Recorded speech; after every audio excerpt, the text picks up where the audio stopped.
Cold sandwich.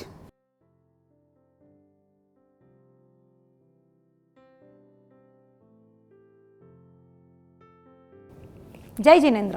Welcome to Sanjeev Kapoor ખજાના. હું છું Amisha.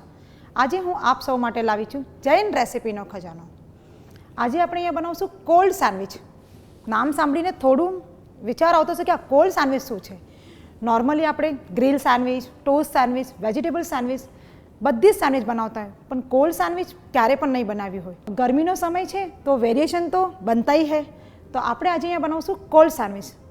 Cold sandwich બનાવવા માટે આપણને લાગશે બ્રેડ, એગલેસ મેયોનીઝ, બારીક ચોપ કરેલા યલો કેપ્સિકમ, બારીક ચોપ કરેલી પર્પલ કેબેજ, બારીક ચોપ કરેલા red capsicum, green capsicum, mustard sauce, સ્વાદ પ્રમાણે સોલ્ટ, ઓરિગેનો, ચીલી ફ્લેક્સ, કાળા મરીનો પાવડર.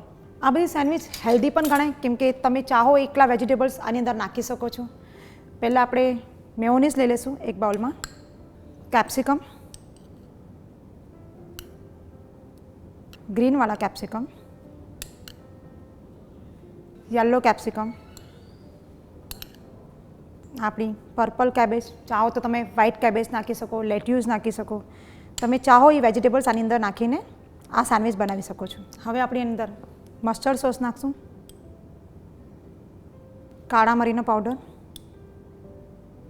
થોડી સ્પાઇસીનેસ કરવા માટે ચીલી ફ્લેક્સ, ઓરિગેનો, તમે ચાહો તો ફ્રેશ બેઝિલ પણ એની અંદર નાખી શકો છો, સ્વાદ પ્રમાણે સોલ્ટ. હવે આ આપણું મિશ્રણને પ્રોપર મિક્સ કરી લઈશું. આ આપણું કોલ્ડ સેન્ડવિચનું બેઝ તૈયાર થઈ ગયો છે. હવે આપણે બ્રેડ લેશું અને એને વેલણથી વણી લેશું અને એકદમ પતલું કરી દઈશું. આ રીતે આપણે બીજા 3-4 બ્રેડ પણ વણી લેશું. આ રીતે આપણે બ્રેડ વણી લીધા છે. હવે આપણે એના સાઇડર કટ કરી લેશું. આ રીતે આપણા બ્રેડના સ્લાઇસ પણ કટ થઈ ગયા છે. હવે જે આપણું આ વેજીટેબલ મેયોનીઝનું બેઝ જે તૈયાર છે એ આની અંદર આ રીતે મૂકીને રેપ કરવાનું છે.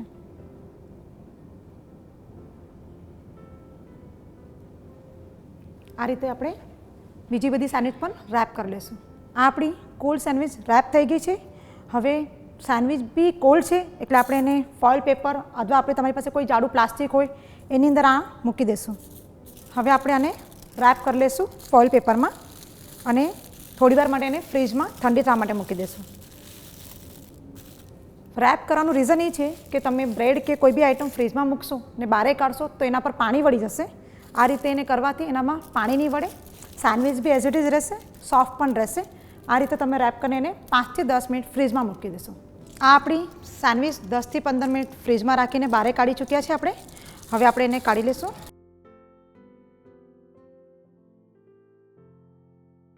તમે ચાહો તો ફ્રીજની અંદર રહેવા દઈ શકો છો અને કોઈ ગેસ્ટ આવે ત્યારે પણ તમે એને કાઢી શકો છો. હવે આપણે આને આ રીતે કટ કરી લઈશું.